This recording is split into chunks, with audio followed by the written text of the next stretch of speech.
જય માતાજી મિત્રો।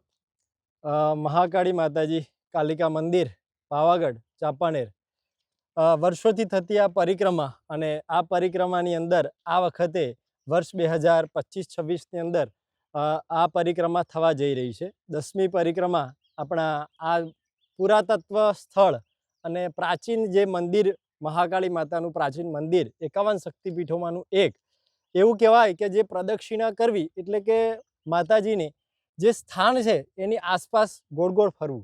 મિત્રો આ ગોળ ગોળ ફરવાથી આપણી પ્રદક્ષિણા પૂર્ણ થતી નથી। પ્રદક્ષિણાનો મહત્વ ઘણા બધા આપણા જે વેદો છે પુરાણો છે એની અંદર વર્ણવવામાં આવેલું છે।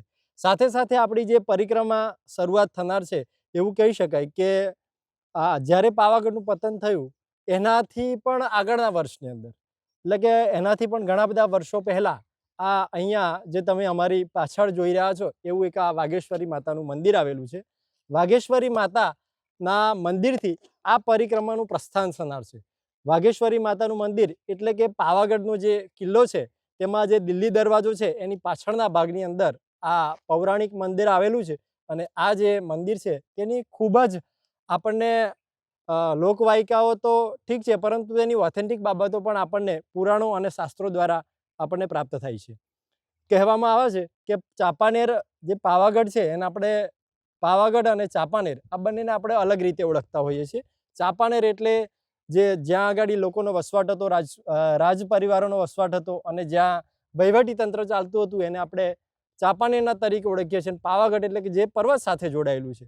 આપણે પરિક્રમા જ્યારે કરીએ છીએ ત્યારે પાવાગઢ અને ચાંપાનેર આ બંનેને સાથે રાખીને પરિક્રમાનું આયોજન કરતા હોઈએ છીએ અને તેનું મહત્વ અનેક ગણું વધી જતું હોય છે। શાસ્ત્રો અને પુરાણો મુજબ અને આપણો જે ઇતિહાસ છે ચાંપાનેરનો એને જોતા એવું લાગે છે કે અહીંયા સોની બજાર આવેલું હતું। સોની લોકોનો અહીંયા વસવાટ હતો અને આ વાઘેશ્વરી માતા તે તેમના કુળદેવી તરીકે અહીંયા પૂજન થતું હતું।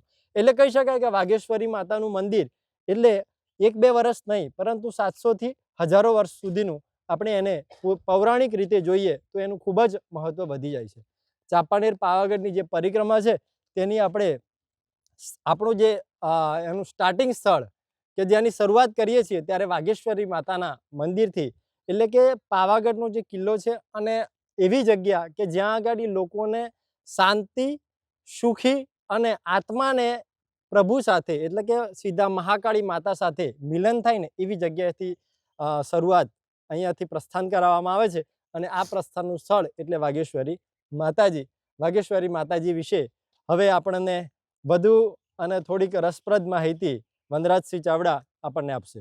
પાવાગઢ પરિક્રમાની શરૂઆત કરે છે સાહેબે કીધું એમ અહીંયાથી વાઘેશ્વરી માતા મંદિરથી પ્રસ્થાન કરીએ છીએ અને જે સોની સમાજ છે આ એમની કુળદેવી છે, બરાબર। એમની કુળદેવી જે છે અહીંયા પાવાગઢનો જે આપણે જે ઉત્તરનો જે ગેટ છે, બરાબર, એ ગેટનો આપણે જે પાવાગઢના 3 દરવાજા છે એમાંનો જે દિલ્હી ગેટ જે છે એ દિલ્હી ગેટની બાજુમાં જ વાઘેશ્વરી માતાનું મંદિર છે અને બાજુમાં જ આગળ નાગરવાળા તરીકે ઓળખાય છે। બાજુમાં જ એ નાગરવાળા જે બૈજુ બાવરાનું સ્થળ ગણાય છે, બરાબર, એ ત્યાં નજીકમાં જ છે અને ત્યાંથી આપણા પરિક્રમાની શરૂઆત કરે છે અને પ્રસ્થાન પણ અહીંયાથી થાય છે અને 2 દિવસની પરિક્રમાની આ શરૂઆત અહીંયાથી થાય છે।